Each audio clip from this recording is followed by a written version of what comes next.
Many thanks for joining us. You're watching Addis News Hour. With the news, I'm Tabitha John. Do stay with us.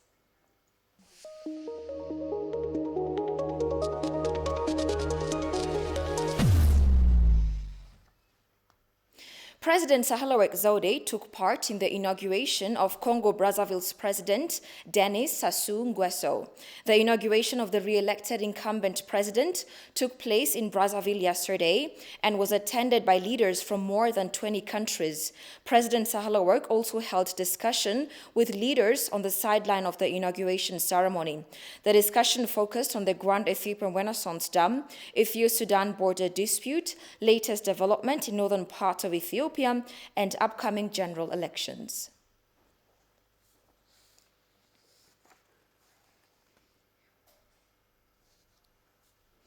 Ethiopian Prime Minister expresses the dire need to advance cyber tech for development.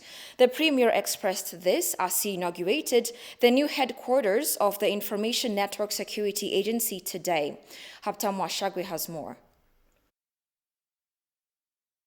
The new Information Network Security Agency headquarters is a complex that encompasses offices of the Ministry of Peace, Artificial Intelligence Center, and Financial Intelligence Center offices. The new complex is said to avoid the 87 million annual cost INSA incurs for office rent. During the inaugural ceremony, Ethiopia Prime Minister Abiy Ahmed said the way the new headquarters project has been completed is exemplary for other mega projects.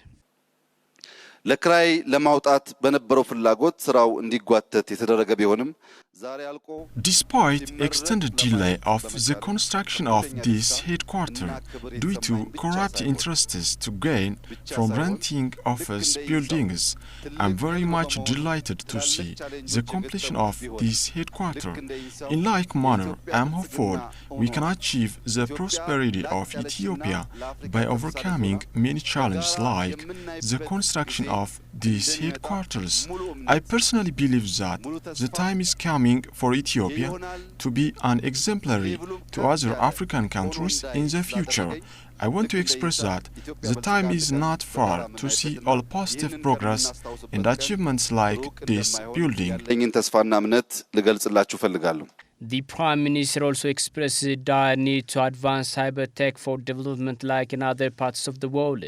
Ethiopia envisions to make the INSA a center of leading African cyber institution. To realize the nation's development agenda, the new headquarters plays unprecedented role to mesmerizing the impact of cyberspace technology, the Premier added. ባለፉት 2 ዓመታት ብቻ አሁን ዓለም ላይ ያለው 90% ዳታ ተመርቷል። Over the past 2 years, the world has generated over 90% of data. This shows the future is the time of data and information. Thus, this construction plays unprecedented role to protect Ethiopia from lagging behind in the future. It is difficult to realize new knowledge without helping each other and meaningful cooperation. And achieving effective innovation is impossible without vigilant and working 24/7. You have to cooperate and helping each other to realize the honor of prosperous institutions in INSA in our country. The Premier added the government gives prime attention to capacitate institutions and stressed the need to tackle those bottlenecks hampering the nation's development. ተቋማት የመገንባት ስራ ፈር የያዘ መሆኑን ማስፋት ማጠናከር We have to work cooperatively and think broadly to bring vibrant institutions. When we try to realize our smart ideas, we have to understand, exploit our mind in facing severe challenges. Primarily, Ethiopians are the first stage that creates conflicts based on religion and ethnic differences. Some foreign forces are sponsoring this Ethiopian to create internal havoc. I want to assure all Ethiopian we can bring prosperity to our country. When we realize prosperity, we will face many challenges like conflict and mass killings, but as the end, we are ensuring the sovereignty and the prosperity of the country by winning any terrorizing groups. ንጹሃን ዜጎች አላግባብ የሚገሉና The construction of the 2.3 billion new headquarters was commenced in 2009. Ethiopian ambassador to Denmark, Diriba Kuma, has held a virtual meeting with Bertel Haarder, chair of the Foreign Affairs Committee of the Danish Parliament on bilateral and regional issues of mutual interest. Ambassador Diriba focused particularly on the improving situations in Tigray region, Ethiopia's desire and efforts to amicably solve the border dispute with Sudan, and the status on the negotiations over the Grand Ethiopian Renaissance Dam. He said normalcy is getting back to Tigray, and the provision of humanitarian assistance has been enhanced with around 4.5 million beneficiaries reached so far. Ambassador Diriba also underscored the need for the international community to encourage Egypt and the Sudan not to obstruct the AU-led GERT negotiations, for the AU is the ideal platform to handle such African matters. Ambassador Bertel Haarder, on his part, stressed the importance for maintaining peace and security, and Denmark, towards that end, is contributing to the Africa Peace Program. Ambassador Bertel also pointed out that Danish development cooperation with Ethiopia should be strengthened with a primary focus on sustainable development goals, sustainable agriculture, social development, and women and girls. Spokesperson of the Ministry of Foreign Affairs says despite numerous initiatives and efforts on the part of the government to enhance diplomacy in the fight against fake news and distortions on the GERD, more yet remains to be done. The spokesperson, Dina Mufti, told ETV here today that Ethiopian ambassadors, consulates, and diplomatic missions must intensify efforts to show the truth regarding the GERD to the international community. Despite polarized and often exaggerated views on the GERD from the Egyptian side, in an organized and consistent manner, Ethiopia's response has not been as sharp. Listen to him. The officials of the Ministry of Foreign Affairs, ranging from the Deputy Prime Minister and the Foreign Affairs, and the other officials had been regularly briefing ambassadors and the representatives of the international communities here. They have been holding several virtual conferences and conversations with officials of the other countries, including foreign ministers and others. There have been various visits also. We have welcomed various officials from EU, from the United States. They are coming in and coming out. Not only our Deputy Prime Minister, not only state ministers, department heads, and everybody else. We have been doing this. Groups of ambassadors, African ambassadors, Asian ambassadors, ambassadors from European countries, resident here, are briefed regularly about what is happening in Ethiopia. This is when it comes to our ministry here. As far as our missions are concerned, also missions are also under instructions to brief various officials of the countries in which they reside or they are represented. I'm not saying this is enough. Dina said the government plans to boost both mainstream and digital diplomacy with a view to counterbalance the barrage of lies coming from the Egyptian side. There is dwindling of the fake propagandas. There is dwindling of negative stories. There is an acknowledgement coming out from the rest of the world about the positive efforts that Ethiopia is going on, is carrying out. Rehabilitations in the northern part of Ethiopia. Access, positive news about investigations that the government has allowed, which is underway by both the international institutions and the domestic institutions as well. So now things are improving. We hope it should improve more, further, and stories should be told, positive stories should be told.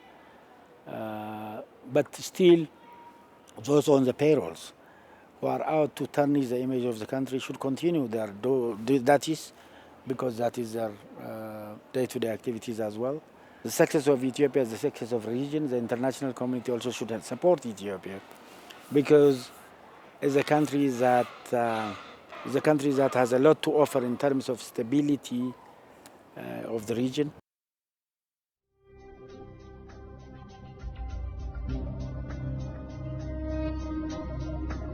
Ethiopia is the source of the Blue Nile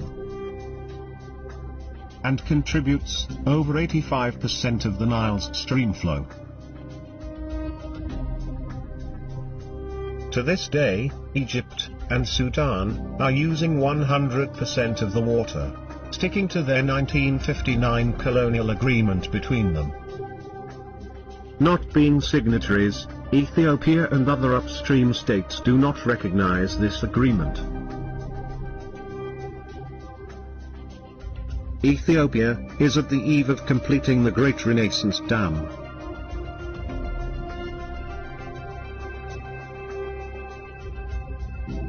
Costing over $5 billion that is being paid by ordinary Ethiopians. This dam will generate 5.1 gigawatt of power, and it is a non-consumptive, eco-friendly, existential necessity to millions. The three countries have been in dispute over the construction, filling and operation of this dam. Even thought this dam provides major benefits to Sudan and Egypt in terms of reducing evaporation loss, silt, sedimentation and unexpected flood.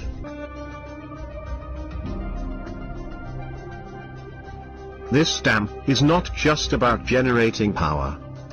It is a matter of survival for millions of Ethiopians who deserve a dignified life as their Egyptian counterparts. The trilateral negotiations on the Grand Ethiopian Renaissance Dam could not bring a final agreement among Ethiopia, Egypt, and the Sudan. Ethiopia says it's building the dam to generate electric power, which it assumes will cause significant economic transformation locally and in the region.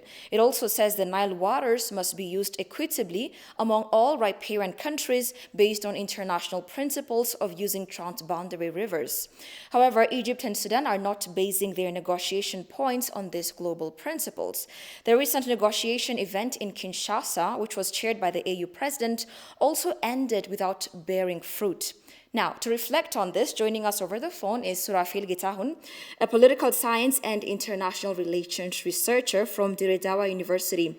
Thank you for joining us this evening, Surafil. Thank you. So my first question for you tonight is, the trilateral negotiations on the GERD have been repeatedly challenged by Egypt, as reports indicate, while Ethiopia remains committed to a win-win solution. Why do you think the Egyptians are challenging these trilateral negotiations?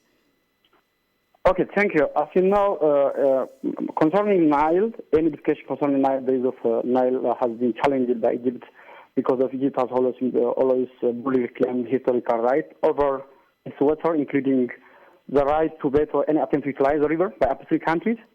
This claim actually results from partly long-held methodology and partly from erroneous interpretation of treaties and the principle of international law. So the problem has been that Egypt has not been negotiating on the basis of interest, but rather on the predetermined position, which is typically zero-sum game. So, as you know that concerning Nile, even if the Egyptian held, this position has been challenged. The current trilateral negotiation, which is held in the DRC, capital Kinshasa, under AU auspices of AU Chairman Felix Tshisekedi. So, here, what's the most important thing that when you talk about Nile, especially concerning DRC, that is Egypt enter in negotiation. For one thing, that the stand of Egypt regarding the Nile water has always been the same. History so far also has shown that Egypt will only engage in agreement as long as it keeps the status quo. The status quo is the 1959 agreement of the watershed, which is really the total monopoly of the Nile. So that kind of actually trilateral agreement would danger because it will end the monopoly of Nile by Egypt. So that is the case, which repeatedly, Egypt had, interrupt and detract the negotiation. So, Surafil, what do you think is the role of scholastic institutions? You're from the Dire Dawa University. What is the role of institutions like this in straightening this matter? I think scholars need to be, just play a great role. As you know, in Egypt, you see a lot of scientists, those research political scientists, and others are working a lot, especially by even they have disseminating false information regarding about GRDD. So scholars need to be collaboratively work hard, jointly work hard in terms of just contributing idea, research, publishing article, and to create awareness for the international community about GRD. At the same time, they need to just diplomatic approach and tell what's really happening in Ethiopia, what is the importance of GRD for Ethiopia means for sustainable development. It's important for sustainable development. At the same time, they need to create awareness for international community by engaging themselves in public diplomacy, telling the fact what is really happening about in northeastern Africa, especially when concerning Nile issue, and they need to contribute a lot by appearing themselves in media and using through other outlets about the false narrative, which is we need to change the false narrative that's held by Egypt regarding the Nile. So scholars need to play a great role in terms of just keeping their national interest. In terms of national interest must be just protected when scholars have work engage themselves in such issues. So I just urge all peace loving and those Ethiopians who are living abroad and here need to work hard. This is critical. We are in critical moment, and we need to address the international community. We need to just expose false news that is disseminating by Egypt and other outlets. So scholars in this way need to be collaborate together and jointly and working hard. And this is what I, just concerning what I'm just suggest. Okay, so why is Egypt turning to international mediators, undermining the AU on this GERD negotiation process? This is long-term reception. The Nile is located in Africa up till now. This is an African river. It's located in Africa, but what the Egypt wants to take the issue internationalized by telling that the international community is intransigency to international law, the negotiation, that is false perception, actually, mischaracterization of Ethiopia's interest internationally. So Egypt wants to characterize such Ethiopia's plotting to be a sole control of the Nile water and hegemony in the region. So Ethiopia is really affecting the entire negotiation process. Tell the international community, Ethiopia is affecting the international negotiation at the same time disrupting. But this is what Egypt has position, because through international institutions, Egypt has lobby using World Bank, IMF, and the other its ally, including EU and US. Just try to impose unfair treaty against Ethiopia concerning filling the operation of the dam and the other other things. So this is what Egyptians held, just calculation. That is a miscalculation, actually. By mischaracterizing Ethiopia, Egypt wants to to internationalize the issue. And instead of just working together for African problem, for African solution, that is the wrong held as assumption of Egypt concerning the issue. Okay. So my last question is, Egypt and Sudan are currently easing their rigidity towards the second filling of the GERD reservoir. What's your take on this? So the current flexibility comes actually, in both countries has, just the claim is on the basis of false narrative mythology. So they know that GERD is benefiting the region, benefiting Egypt. It doesn't really affect the Sudan and Egypt. But these countries has, they want to, simply, they know the benefit, but what they lack is their negotiation, This, simply when this country in the negotiation means that they lose their monopoly, especially Egypt lose their monopoly of Nile. At the same time, just their flexibility comes mainly, domestic growing pressure, especially in Egypt, for instance, you see the government is challenged by domestic problem. So this is also another issue concerning Nile. Ethiopia has had held position regarding GERD has never changed through Egypt's engagement and diplomacy. So they need to just shift mainly by just telling the people that God is not really harm Egypt and the flow of Nile. Don't tell for the people, and they want to shape such kind of mentality, you know. So the other thing is Egypt. That is this tactic that is used by Egypt concerning the negotiation that held, just the ongoing negotiation of AU. So they want to buy time and they want to tell their people that the negotiation not really affect their interest. That is, just emanate from such kind of interest. All right. So, thank you so much again, Surafil, for joining us from Dire Dawa University. Thank you so much. Okay. All right. An Ethiopian-American water resource expert says the issue of the Grand Ethiopia Renaissance Dam would not lead to war, while the three countries have the opportunity to resolve it in a roundtable discussion. The expert, Teruso Asafa, also denounced Egypt's self-made expert's comment that the dam will collapse. He said Ethiopia has already addressed the issue of safety of the dam adequately. Goshu Meliso spoke to the expert and files the story. Egypt has been expressing its concerns over the GERD. Inconsistent in its concerns, Egypt has been saying sometimes that the safety of the dam is unsecured, while it has also been propagating that its share of the Nile water may be reduced. And Sudan, which has been supporting the construction of the GERD, lately sided with Egypt and underwent military training to threaten Ethiopia. Commenting on the matter, Teruso Asafa, who is a lecturer at the University of South Florida, said the issue of the GERD would not lead to war, while there is an opportunity to resolve it via tripartite negotiation. I don't think it will lead to a war. I don't think so, because there is just so much to lose through war. Basically, if you see the Grand Ethiopian Renaissance Dam, it's going to bring a lot of benefit, not only for Ethiopia, but both for Sudan and Egypt also. People, they may not see it directly, but it also helps Egypt, more so to Sudan.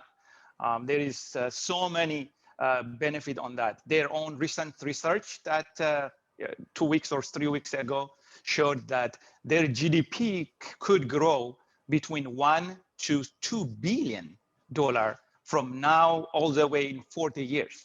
That's significant economy-wide advantage of the GERD for Sudan.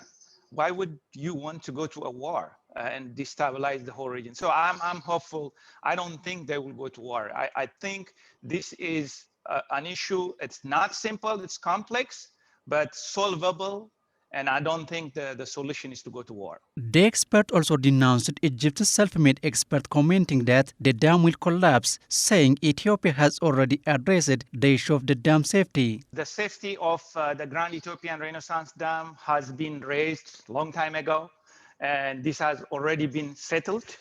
There has been studies, and some of the quotes that you just mentioned, I saw them as well. These are just media people, even though they reference some, scholars, but that's not true. First of all, if the dam is in trouble of being collapsing, first of all, it's going to hurt Ethiopia as well. I mean, you wouldn't invest $5 billion just to go down the drain. And also, it will damage a lot Sudan, our brothers and sisters in Sudan. Sudan has raised this issue in the past. This has been addressed. In fact, both Sudan's issue were one about the safety of the dam itself, and then also the data exchange, because Sudan has dams that are smaller compared to GERD. In fact, the closest was 1/10. Unless Egypt wants the issue of the dam politicizing, concerns over the GERD is ridiculous and unscientific, he added. Suddenly, the dam is going to collapse is just ridiculous. It doesn't make sense. In fact, there was an article, kind of opinion article in American Geophysical Union last year, same time last year. And that article that says, could GERD collapse? Later on, it was retracted. In fact, the American Geophysical Union editors, they took that paper out because for this exact reason. So this is unscientific. It's not based. It's just simply, it doesn't help for bringing people together. It doesn't help just by creating anxiety to the people. That's not the way to do it. And there is no any scientific study to support. Politicizing the matter doesn't help the three countries, he said, adding rather they have to come together instead of beating war drums. Hi, my name's Brooke Thomas Haftweld. I was born and raised in the UK. I do not like what the Egyptians are doing to Ethiopia. This is my dam.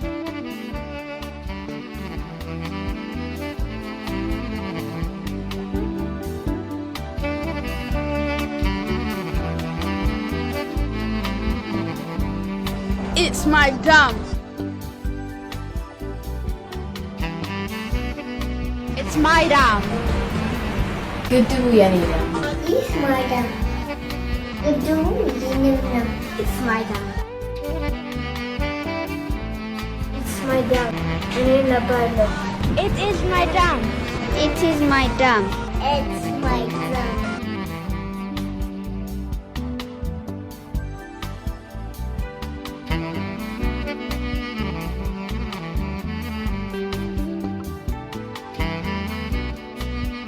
I feel very proud that Ethiopia has gotten where she is now, because back in the days, obviously, Ethiopia didn't have many things. It was very a poor country, and now it's getting richer and richer because many more educated, smarter people are coming, and people are learning more things that Ethiopia is a very amazing country. We just have to figure it out, and we just have to show other countries that we can be better than America, better than